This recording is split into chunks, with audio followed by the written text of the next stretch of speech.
Hello and welcome back to another video, guys. Now that's right, today we're nearly at the end of 2021 and that means it's time to start doing my lists. My least favourite list, my top 10 worst films of the year, which is what this one is. Then we're going to be doing my top 10 best films of the year. I'm going to do one huge epic video because I've seen, at the minute, 104 films this year where I'm going to rank every single movie. So, yeah, but we're going to do my top 10 least favourites and top 10 favourites first. So, this is the worst. So, prepare yourselves to get pretty miserable. And let's take a journey back to remember some of the absolute dog crap films that 2021 has given us. Now, before we get started, I do have to remind people, because some people always forget this in the comment section, that this is just my opinion. You know, if you like this film, fair enough. And, you know, more props to you for finding enjoyment in it. But for me, personally, these are films which I did not enjoy. And films which, quite frankly, I'll be very happy if I never, ever have to sit through again. So anyway, some honourable mentions first. Some honourable mentions. So I'm going to just scooch over here a bit so that you guys can see the lovely movie posters that come up here as we start talking about some of these films. So some honourable mentions before we get to what I really do consider 10 of the worst movies I've seen in 2021. First up, we've got the brand new 2021 Mortal Kombat. We have Space Jam: A New Legacy, Fast and Furious 9, Snake Eyes, Chaos Walking, Cinderella. That's right, there was a Cinderella film this year. The Woman in the Window, and Infinite. I don't know, Infinite, the Mark Wahlberg one. Anyway, those films there are all pretty trash. And they've all been sitting in and out my top 10. But, you know, I've got 10 films here which I do believe are worse. So, yeah. I'm just looking at the list, and it's really going to be quite a struggle to get through these, I think. Okay, so we're going to start off with my least, number 10. This is the 10th worst film I saw this year. Home Sweet Home Alone. Now, we knew this was going to be bad, didn't we? We all knew this was going to be bad, yeah. Did we think it'd be this bad? No, I had hope. I saw the trailer and went, yeah, this is not going to be good, but hopefully it'll be silly fun. It was so embarrassingly bad. First off, the acting all the way around was terrible, which is a real surprise because the lead kid in it was great in Jojo, I thought. The actress who plays one of the burglars, I really like her, of course, being a fan of the US Office. So, yeah, the acting all around was just really disappointing. But, you know, you don't go into these films expecting the acting to be good, or to blow you away or anything, but it was just very disappointing. The plot of this film is hilariously bad. I feel like, you know, there is a whole thing at the minute with movies where people are really sort of treading on eggshells almost to not piss anyone off. And I just feel like, you know, making the burglars sort of good and stuff. You know, I was watching the original Halloween Home Alone, sorry, over Christmas. And just, you know, hearing, you know, Joe Pesci walk about going, I'm going to kill him. And here it's like, oh, you know, we just got to be very careful, not scare him. And we're very far away now from those first two really, really great Home Alone films we had. And yeah, the jokes are just hilariously bad as well. Like, it's just fart jokes and stuff that go on. They don't just do it once. It'll be a fart joke and then it'll be instantly followed up with the exact same fart joke.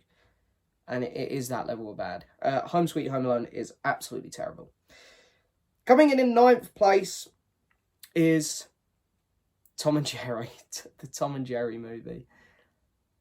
Yeah.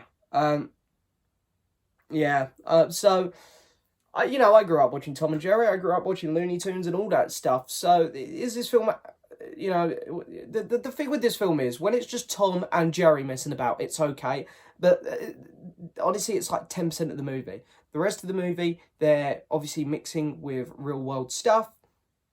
And, you know, Chloe Grace Moretz is the lead plays the lead character in this, and she takes up most of the screen time. And Chloe Grace Moretz is a fantastic actress. She really is. But here she gives one of the worst performances of her career. There are just subplots in this movie which are just so unnecessary. Like, the film opens with singing pigeons. I don't know why that's in there. What purpose it has to the movie. What I don't know. Like, genuinely, I don't know why there was a need for it. And yeah, the film's plot could have very, very easily been summed up in about 20 minutes, but it's stretched out. It's just one of those things. If I'm going to show some kids, if I have kids in the future, if I'm going to show them a film like this, I'm going to be definitely not going near this or Space Jam: A New Legacy. I'll go for Who Framed Roger Rabbit, or maybe even the original Space Jam.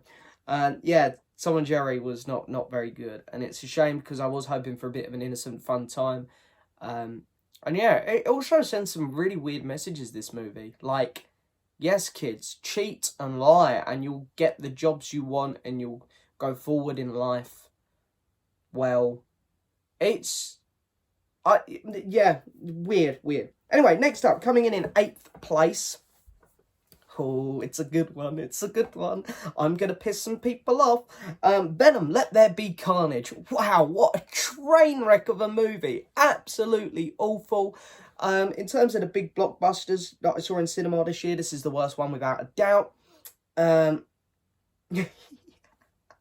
This was so funny bad. The plot was hilarious. The acting was diabolical. The script was humiliating.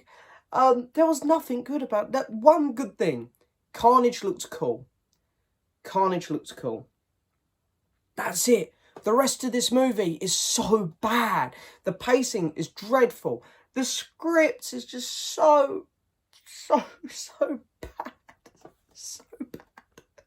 Oh my god. Like, Venom doesn't want to help at one point, so the girl in it just starts flirting with him, and all of a sudden he's there, and it's like, oh my god. Once again, Tom Hardy is in a comedy movie, or he thinks he's in a comedy movie. I hate the look of this film. It's so dark like the first one, and miserable looking.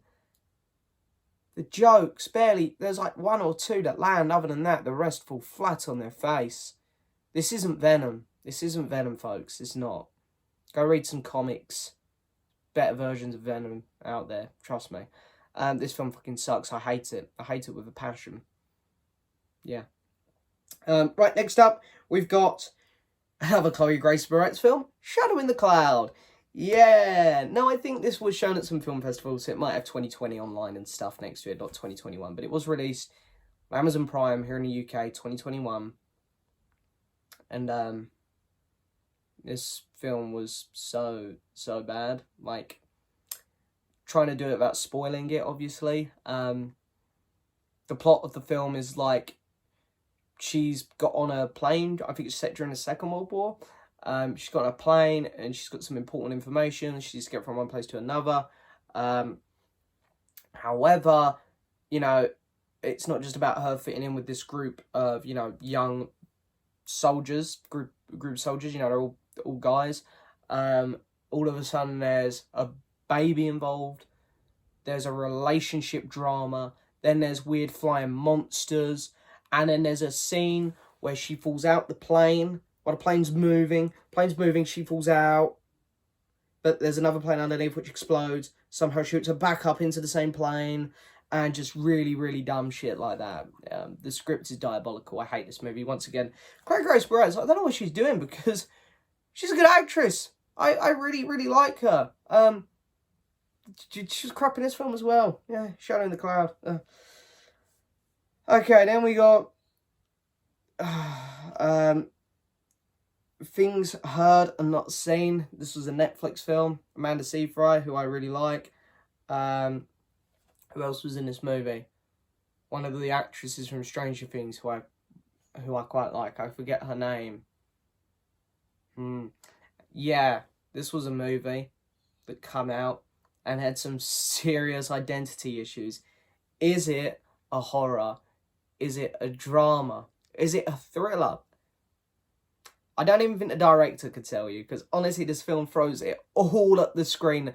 But not at, like, once. It's not like, okay, we're going for this. We're going for this extreme vision. It's like, it's a horror.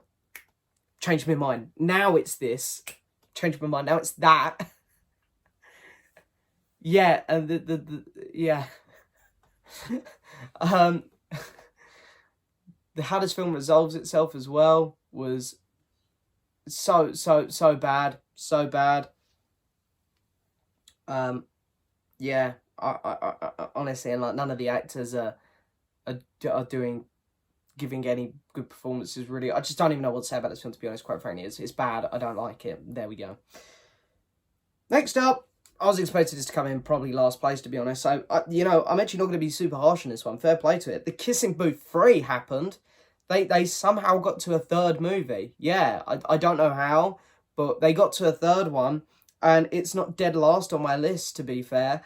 Like, the last two have both been bottom 3, I think, for every year that they've had one out. This is number 5 from bottom. Fair play to it. It's obviously not as funny as the first one. The first one was just caught everyone off guard. It was so bad, it was good. This was better than the second one because it had a more appropriate runtime. But at the same time, yeah, this film is still pretty awful. The script is just not good. There isn't even a kissing booth in this one. God, I sound so lame talking about this movie. The actors are just so up in the air. And I hate the relationship in this, the two leads. It's like they don't like each other, almost. It's very, reminds me, I've only seen the first film, but it reminds me of 50 Shades of Grey, where it's like, it's such an awful relationship that I don't know why anyone wants it to succeed or how anyone's having fun watching it. It's just, they don't get on. But, yeah, there we go. Next up, this one pains me. Really does. Earwig and the Witch. I love Studio Ghibli. Studio Ghibli are one of my favourite animated studios going. Spirited Away, My Neighbor Totoro, Kiki's Delivery Service. Still some of my favourite movies. Princess Mononoke. Incredible films. The 3D animation here is terrible. They're clearly not ready for it. It's awful.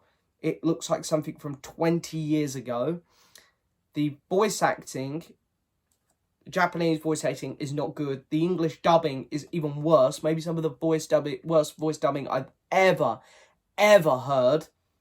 The plot is just not interesting, and it's cringy at times. Cringy. The designs of characters is not good. This is so disappointing. So disappointing that I have to put a Studio Ghibli film in my top 10 worst of the year. So bad. I'm getting a bit sad talking about this one, so I'm going to move on. Coming in third place, we have Capone. This is another one which was shown at a few film festivals last year, or 2020, I think. So, yeah, some of you are probably going to go, it's not on 21. Well, it's released on Netflix in the UK in 21, so I'm talking about Capone. Capone, Tom Hardy. What the fuck was that, Tom Hardy? That's all I've got to say. What the fuck was he doing? Honestly. Tom Hardy is a fantastic actor. Any Nolan movies, Peaky Blinders, you take so many of his movies. But it just seems like this year he's had Venom and this. And in both films he thought, I'm just going to get a paycheck. I think he thought he was probably giving an Oscar-worthy performance, and this was going to be an Oscar-worthy movie, because, it had a lot of setup for that. As in, it's a bit of a period piece. It's about this huge mob boss guy. There's a lot of great sets in this movie, admittedly. I think he probably thought this is either going to go really well or really bad. And unfortunately, it's gone really bad. This film sucked. His performance is incredibly bad. This is probably the worst performance of the year in any movie, other than maybe the one I'm going to talk about in last place. But yeah, and it's so boring as well. This film is so long, and for its runtime, it is just dead. It is so boring. Yeah, Capone, really bad. Coming in second place is Thunder Force. It's Melissa McCarthy. I don't know what we expect at this point, even though she can act when she really wants to, but Melissa McCarthy, superhero Netflix film. We knew it was going to be bad. We knew it was written by her husband, the guy who wrote like Ghostbusters 2016. We should have known. We should have known. This film's just unwatchable, quite frankly. It's unwatchable. It's cringy. The script is awful. I didn't laugh once. Visually, it sucks. No actor is even bothering here. Again, it's paycheck time for them.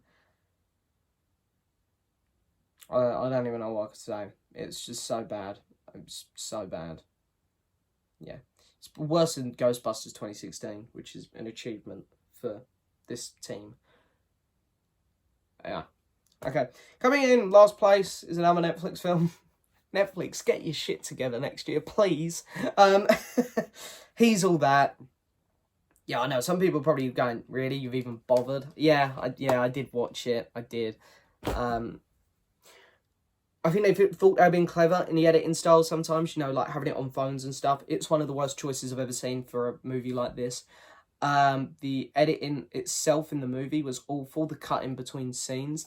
The acting, you know, alongside Tom Hardy and Capone, this actress is giving, without a doubt, one of the worst performances I've ever seen, period. The story is not interesting. Again, the relationships don't work. There's no interesting side characters. Visually, it looks awful. It all looks so bright. It just looks terrible. There is literally nothing good about this movie. Nothing. It honestly would be in my top 10 or 20 worst films ever. It is so bad. So bad. But anyway, there we go. There's my list of the top 10 worst films of the year. Now, I know a lot of them are Netflix guys and stuff, but I can't help it. You know, we got one big blockbuster there, Venom. But anyway, we look forward to my top 10 video next, where we can talk about some much better films. And then, of course, my ranking of every movie I've seen this year. And also, I'll be doing a ranking of the TV shows I've watched this year. I've watched 20 TV series this year, so there's a good chunk there as well to talk about. And then, of course, we got my end of the month video. So we got a lot of busy videos coming up. So anyway, I hope you guys enjoyed as always. Don't forget to hit that subscribe button, like the video. Leave a message. Let me know what 10 or maybe just 5 of your worst movies are of the year. You know, let me know in the comments below. I'm always interested. And yeah, thank you so much for watching as always, guys. And I'll speak to you all soon. Bye-bye.